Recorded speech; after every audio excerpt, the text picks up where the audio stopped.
Hi guys, कैसे हैं आप सब। Welcome back to the channel.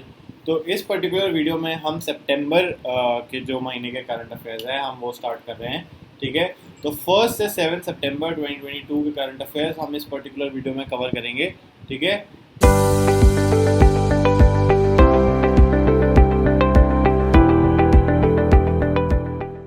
तो without wasting any further time let's get started with the national news.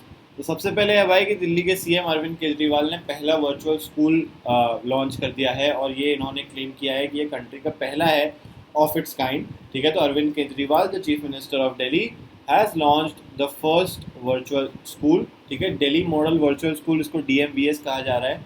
ठीक है। ये दिल्ली बोर्ड के साथ एसोसिएटेड होगा। ठीक है। और इसके अलावा इसको क्लेम किया जा रहा है कि ये school was India's first virtual school. ठीक है।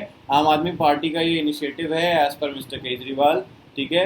और NIOS जो है national institute of open schooling, उन्होंने डिनाई करा है ये अबव क्लेम और इन्फॉर्म किया है कि पहला virtual school of the country जो था वो ऑलरेडी अगस्त 2021 में लॉन्च हो गया था बाय NIOS इटसेल्फ। ठीक है। चलो आगे चलते भाई। AICTE ने पार्टनर किया है with Adobe to advance digital literacy in India. ठीक है। तो All India Council for Technical Education AICTE has signed a partnership agreement with Adobe to accelerate digital creativity skills across India. ठीक है। ये जो अग्रीमेंट है ये to commemorate the 75 years of independence of India, ये हुआ था in the presence of professor Anil Sahasrabudhe जो चेयरमैन है AICTE के, और प्रतिभा मोहपात्रा के प्रेजेंस में जो कि वाइस प्रेसिडेंट और मैनेजिंग डायरेक्टर हैं अडोबी इंडिया की। ठीक है। इसके अलावा जो पार्टनरशिप है दोनों पर्टिकुलर कंग्लोमरेट्स की, ये एम करेगी to empower 75,000 educators across 10,000 higher education institutions in India with essential digital creativity skills by 2024 with access to Adobe Express। ठीक है। आगे चलते भाई। ये जो NSO है which is the National Statistical Office, NSO ने रिलीज करा है 15th PLFS quarterly bulletin April to June 2022। इसमें जो अनएम्प्लॉयमेंट रेट है वो फॉल किया है to 7.6% in the quarter of April to June 2022। ठीक है। इसमें जो लोग हैं जो इस पर्टिकुलर रिपोर्ट में पार्ट लिए हैं वो है people above the age of 15।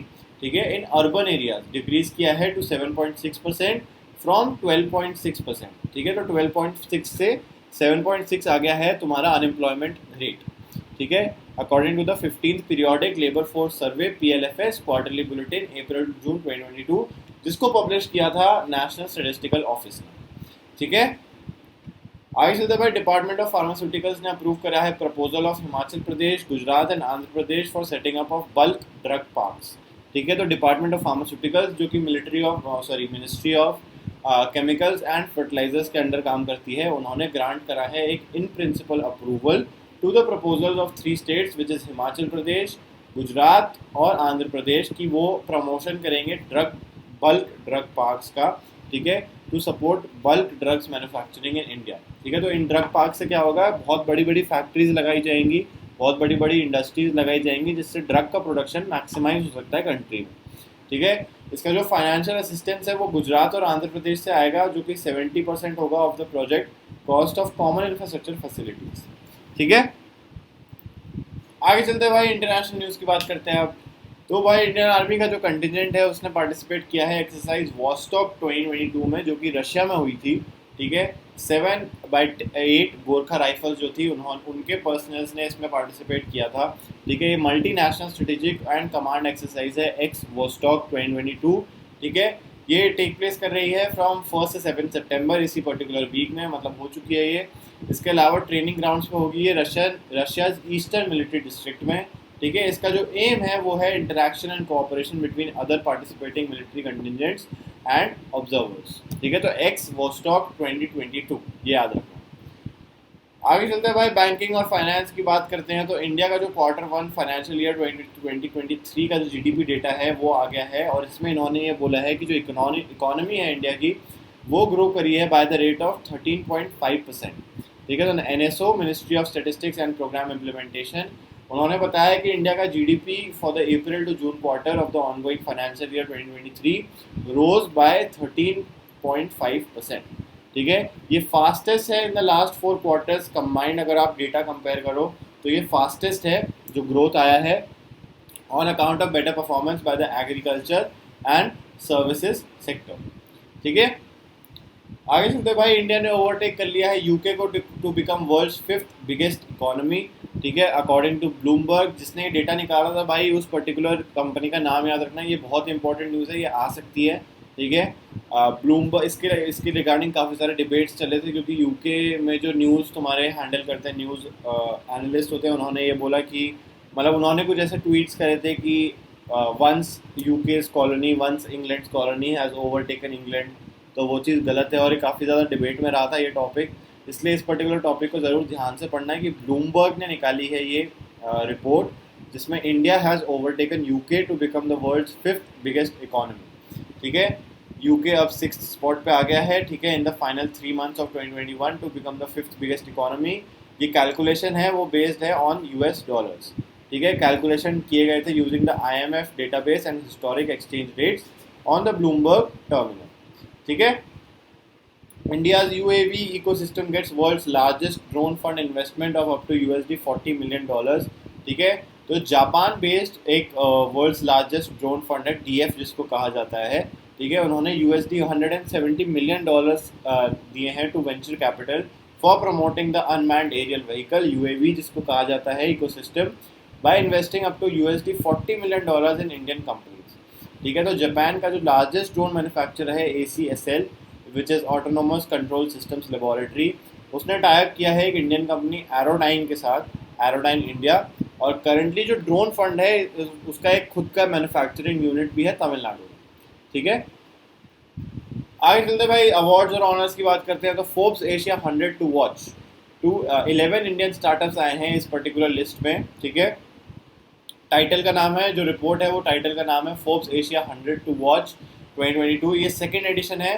ठीक है, इस रिपोर्ट का, इसमें छोटी छोटी कंपनीज और स्टार्टअप्स हैं जो कि एशिया पैसिफिक रीजन के अराउंड रिवॉल्व करती हैं। ठीक है, और इस लिस्ट में 11 स्टार्टअप कंपनीज हैं जो कि इंडिया से बिलोंग करती हैं, और 19 कंपनी हैं जो सिंगापुर से बिलोंग करती हैं, और 16 स्टार्टअप्स हैं जो हांगकॉन्ग से बिलोंग करती हैं, 15 from south Korea and 13 from China. ठीक है, 15 countries or territories are represented across 11 categories that include biotechnology, healthcare, e-commerce, retail and finance। ठीक है, इस पूरे लिस्ट में 15 कंट्रीज ने पार्टिसिपेट किया था। ठीक है, 11 कैटेगरीज थी including biotechnology, health care, e commerce वगैरह वगैरह। ठीक है, तो इंडिया से 11 स्टार्टअप थे, ये ध्यान रखना। आगे चलते भाई, LIC बाहर हो चुकी है out of top 10 most valued firms. इसको रिप्लेस करा है बजाज फाइनेंस और अडानी ट्रांसमिशन ने। ठीक है, बजाज फाइनेंस जो है वो 10th पोजीशन पे आई है, और अडानी ट्रांसमिशन आई है 9th पोजीशन पे। ठीक है, Life Insurance Corporation of India LIC is pushed out of the list of India's 10 most valued companies by market capitalisation by Bajaj Finance and Adani Transmission. ठीक है, LIC अब 11th रैंक पे है, जिनका मार्केट कैपिटल है 4.26 लाख करोड़। ठीक है, इसके अलावा जो टॉप पे है वो ऑब्वियसली हमारे अंबानी जी की रिलायंस होगी, रिलायंस इंडस्ट्रीज लिमिटेड। ठीक है, उसके बाद है तुम्हारी TCS, फिर HDFC bank, Infosys, Hindustan Unilever, ICICI bank, SBI, housing development finance corporation, HDFC limited, और फिर उसके बाद बजाज फाइनेंस और अडानी। ठीक है, आगे चलते हैं भाई, बोर्ड ऑफ ट्रस्टी जो है रेमन मैग्सेसे अवार्ड फाउंडेशन के RMAF, उन्होंने अनाउंस करा है winners of the 64th Ramon Magsaysay Award. ठीक है, 2022 के जो एडिशन के जो रेमन मैग्सेसे अवार्ड्स हैं वो है जिम कंबोडिया की, एक है फिलीपींस की, एक है जापान के, और एक है इंडोनेशिया में। ठीक है, इसका जो थीम थी इन अवार्ड्स की वो थी greatness of spirit beyond borders. ठीक है, रेमन मैग्सेसे अवार्ड 1957 में एस्टैब्लिश हुआ था। ठीक है, इसको एशिया का नोबेल प्राइज भी कहा जाता है। ठीक है, ये ध्यान रखना, RMAF इसको मैनेज करता है। It is named after Ramon Magsaysay who was the 3rd president of Philippines. ठीक है, आगे चलते भाई अपॉइंटमेंट्स की बात करते हैं अब। तो भाई कल्याण चौबे जो है वो बन चुके हैं new president of the all India football federation. ठीक है, ये बीजेपी के पॉलिटिशियन है और ये फॉर्मर इंडियन फुटबॉलर रह चुके हैं। ठीक है, Kalyan Chaubey from West Bengal defeated former Indian professional footballer Bhaichung Bhutia from Sikkim in 33-1 polls to become new president of all India football federation. ठीक है, कल्याण चौबे ने रिप्लेस किया है long time president Praful Patel को। ये 2009 से 2022 तक थे, बहुत लंबा टाइम पीरियड तक ये थे। ठीक है, और AIFF की जो 85 ईयर की हिस्ट्री है उसमें ऐसा पहली बार हुआ है कि Chaubey is the first former Indian player to chair as the president in the football federation. ठीक है, आगे चलते भाई साइंटिफिक न्यूज़ की बात करते हैं। तो यूनियन होम मिनिस्टर जो है हमारे अमित शाह, उन्होंने लॉन्च करा है CAPF ई आवास पोर्टल। ठीक है, CAPF ई आवास पोर्टल के थ्रू क्या मिलेगा कि उसके through central arm police forces के जो पर्सनल हैं उनको रेसिडेंशियल क्वार्टर्स मिलेंगे। ठीक है, ये इसका मेन पर्पस था, तो इसका जो पर्पस था of allocating residential quarters to CAPF personnel in New Delhi. ठीक है, ये जो पोर्टल है ये प्रमोट करता है transparency and accountability, would abolish the caste system in the allocation of residential quarters to jawans. ठीक है, आगे चलते भाई, PM मोदी ने कमीशन किया है इंडिया का पहला indigenous aircraft career INS Vikrant, Kochi में हुआ है ये। ठीक है, इसके अलावा इन्होंने नेवी का नया एनसाइन भी बताया है। ठीक है, तो PM of India Narendra Modi commission India's first indigenous aircraft carrier Indian naval ship Vikrant at Cochin shipyard limited in Kochi Kerala. ठीक है, इसको डिज़ाइन किया है इंडियन नेवी के in house warship design bureau WDB, और इसको बनाया है CSL ने, कोचिन शिपयार्ड लिमिटेड ने। ये जो एक पब्लिक सेक्टर शिपयार्ड है which works under the ministry of ports shipping and waterways. ठीक है, इसके अलावा इन्होंने एक नेवल एनसाइन नया जो निशान होगा हमारे नेवी का वो भी अनवील किया है। ठीक है, इसमें इंडिया की मैरीटाइम हेरिटेज दिखाई जाती है, और इन्होंने डेडिकेट किया है ये एनसाइन टू छत्रपति शिवाजी। ठीक है, तो गाइज आज की वीडियो में इतना ही। तो अगर आपको वीडियो अच्छी लगी हो और चैनल पे नए हो तो सब्सक्राइब कर लेना, अपने दोस्तों के साथ शेयर करना video, and will see you in the next class जिसमें हम सेकेंड वीक ऑफ सितंबर के करंट अफेयर्स कवर करेंगे। ठीक है, बाय बाय।